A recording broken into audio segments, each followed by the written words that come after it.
Donc, le 10 juin dernier, il y a eu des changements à la loi sur le courtage immobilier. On a parlé des contrats courtage-achat dans une autre vidéo que je vous invite à aller voir si vous avez des questions là-dessus. Mais aujourd'hui, je veux parler des contrats de courtage-vente exclusifs et non exclusifs. Ça existait déjà avant. Mais maintenant, c'est beaucoup plus encadré avec son propre formulaire et on doit, en tant que courtier, expliquer les différences aux consommateurs.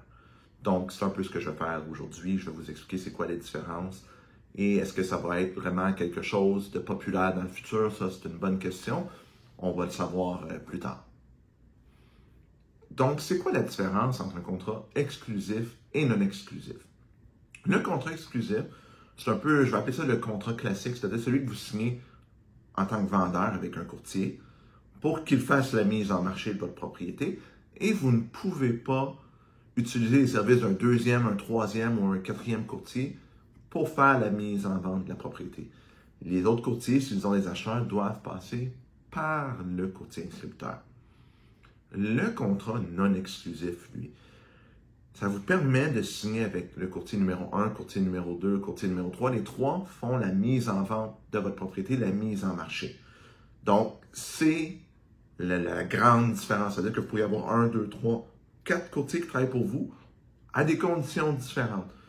Donc, un pourrait vous charger une commission de X, l'autre de Y, la durée des mandats n'est pas obligée d'être pareille. Cependant, les courtiers vont avoir la même obligation qu'ils signent un contrat exclusif ou non exclusif envers leurs collègues et envers le public. Donc, de ce côté-là, ça ne diminue pas les obligations des courtiers. Cependant, je ne sais pas si ça va vraiment être un modèle populaire. Parce que moi, dans ma tête, ce que je me dis, c'est OK, je vais prendre une propriété à vendre, mais mes collègues, je vais avoir 2, 3 collègues qui vont en prendre à vendre aussi. Je vais investir du temps, de l'argent pour mettre en marché une propriété. Mais j'ai aucune garantie que c'est moi qui vais la vendre. Ça peut être un de mes collègues, ce qui est correct. Mais pourquoi je prendrais la chance? Puis en plus, on s'entend que surtout dans l'immobilier résidentiel, et c'est dans ce cas-là que ces contrats-là s'appliquent vraiment, l'outil numéro 1 de promotion, peu importe ce que les gens disent, oui, faire des beaux vidéos, c'est important. Faire de la publicité sur des sites, c'est important. Mais le site numéro 1, c'est Centris. Et pour le moment, est-ce que ça va changer? Il n'est pas possible d'afficher une propriété en mandat non exclusif sur Centris. Puis imaginez, quelqu'un engage 8 courtiers pour vendre la même propriété, puis on voit 8 fois la même inscription sur Centris, mais pas nécessairement au même prix, pas nécessairement les mêmes photos, pas nécessairement la même qualité d'information. Ça serait, poliment dit, le bordel. Mais, bon, les changements sont quand même faits, ont été votés dans la loi.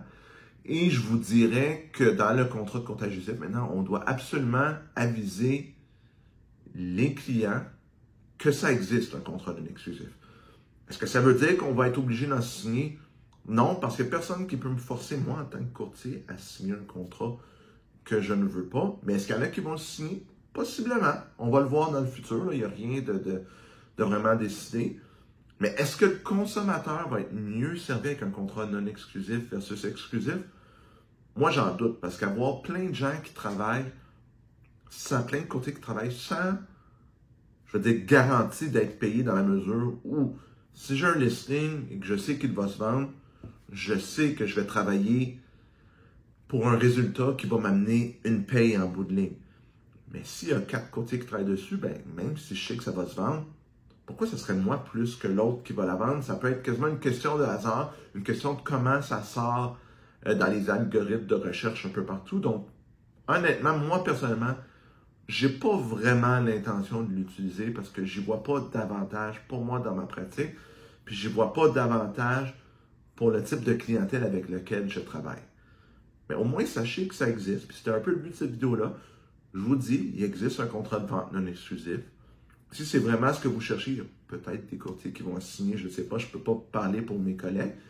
Mais au moins, vous avez une option de plus dans votre panier. Bonne journée tout le monde!